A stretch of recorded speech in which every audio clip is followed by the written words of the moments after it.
Hello दोस्तों, स्वागत है आपका अपने channel study with Umesh sir. जैसे कि आज है 23 जनवरी 2026। 23 जनवरी 2026 से जितने भी करंट अफेयर्स के क्वेश्चन बन सकते हैं उसको आज हम डिस्कस करेंगे और साथ ही साथ फैक्ट भी चेक करेंगे। इस वीडियो के लास्ट में मैं आपसे एक क्वेश्चन पूछूंगा जिसका जवाब आपको कमेंट बॉक्स में देना है। और जो चैनल पर नए जुड़ते हैं वो चैनल को सब्सक्राइब करें, वीडियो को लाइक करें और ज़्यादा से ज़्यादा संख्या में शेयर करें जिससे आगे आने वाले वीडियोस आप तक कोई भी मिस ना हो। और ये क्लास जो है वो आपकी स्पेशली डिज़ाइन की गई है एसएससी एग्ज़ाम से related, railway exam, state exam, bank, teaching.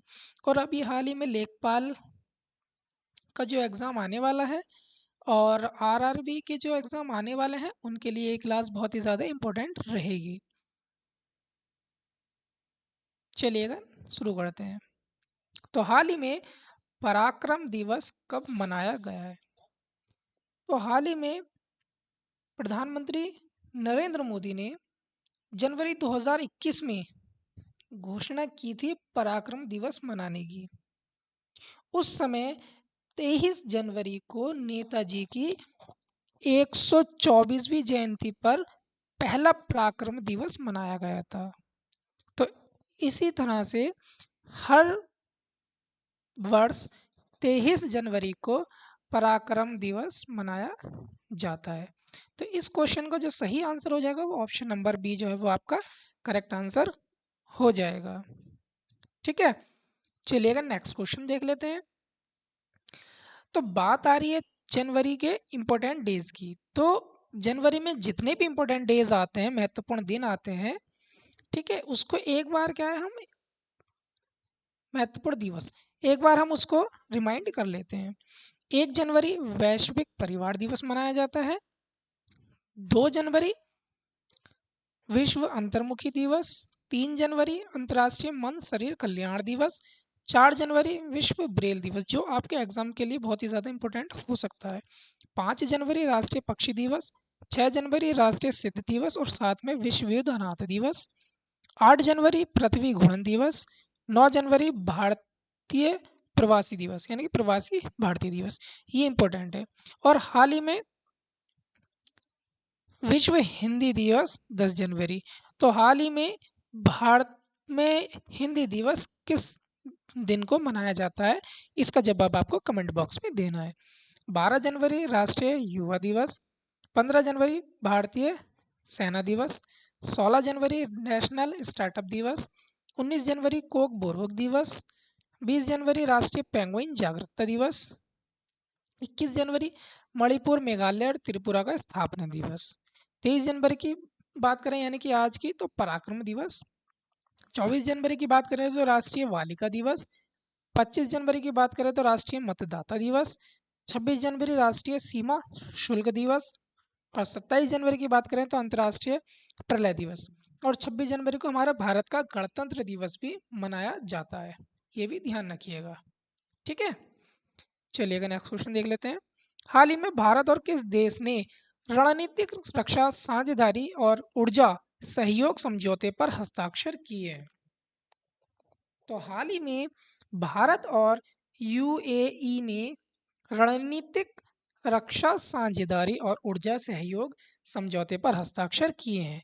इस क्वेश्चन का ऑप्शन नंबर सी जो है वो आपका करेक्ट आंसर हो जाएगा। अभी हाल ही में इंटरसेक्ट 2026 का आयोजन दुबई में हुआ है। भारत और यूएई के बीच संयुक्त सैन्य अभ्यास डेजर्ट साइक्लोन का दूसरा संस्करण संपन्न हुआ है। विश्व की पहली आईटी बिस्मा जीन थेरेपी आबू धाबी में शुरू की गई है। विश्व के सबसे बड़े डेब्यू मीडिया इवेंट के रूप में ब्रिगेड BRIDGE समिट 2025 का समापन आबू धाबी में किया गया है।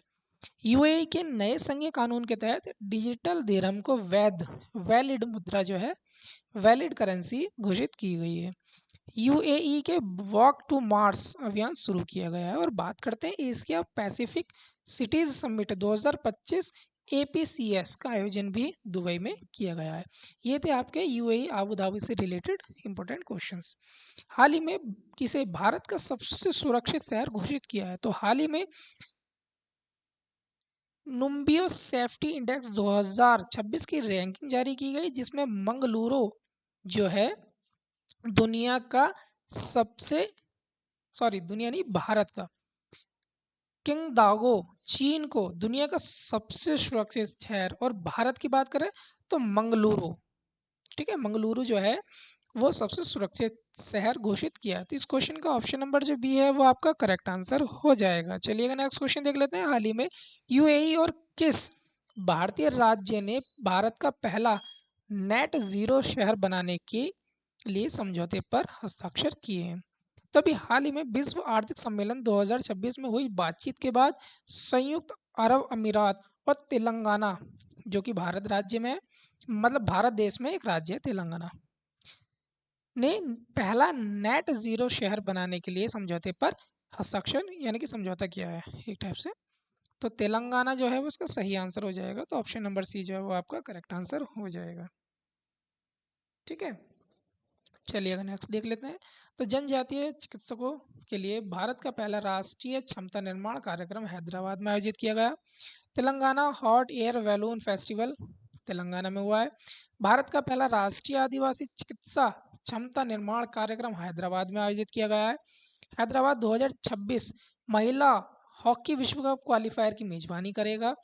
अडानी समूह तेलंगाना में 2,500 करोड़ रुपए निवेश के डेटा सेंटर स्थापित करेगा। भारत का पहला bio processing plant one bio Telangana में शुरू हुआ है। और बात करते हैं, तेलंगाना ने वैश्विक नेतृत्व के लिए एआई इनोवेशन हब लॉन्च किया है। तो ये थे आपके तेलंगाना से रिलेटेड इंपॉर्टेंट क्वेश्चंस। हाल ही में भारत और किस देश ने रक्षा और महत्वपूर्ण खनिजों के क्षेत्र में सहयोग के लिए समझौता किया है? ठीक है, तो अभी हाल ही में भारत और नामीबिया देश ने रक्षा और महत्वपूर्ण खनिजों के क्षेत्र में सहयोग के लिए समझौता किया है। तो इस क्वेश्चन का ऑप्शन नंबर जो डी है वो आपका करेक्ट आंसर हो जाएगा। हाल ही में किसे HDFC बैंक के पूर्णकालिक निदेशक के रूप में नियुक्त किया गया है? यह है केजाद भरूचा, जिन्हें अभी HDFC बैंक ने पूर्णकालिक निदेशक के रूप में नियुक्त किया है। तो इस क्वेश्चन का ऑप्शन नंबर बी हो जाएगा आपका करेक्ट आंसर, केजाद भरूचा। हाल ही में मेटा ने दीना पावेल मैककॉर्मिक को अपना अध्यक्ष और उपाध्यक्ष नियुक्त किया है। केंद्रीय सतर्कता आयोग ने सतर्कता आयुक्त के रूप में प्रवीण विशिष्ट को नियुक्त किया है। TVS सप्लाई चेन सॉल्यूशन ने विकास चड्ढा को ग्लोबल CEO नियुक्त किया है। और बात करते हैं शत्रुजीत सिंह कपूर को ITBP ने प्रमुख नियुक्त किया है। और रमेश कुमार जुनेजा को council for the leather expert के अध्यक्ष बनाया गया है। HSBC प्राइवेट बैंक ने EWO को CEO नियुक्त किया है।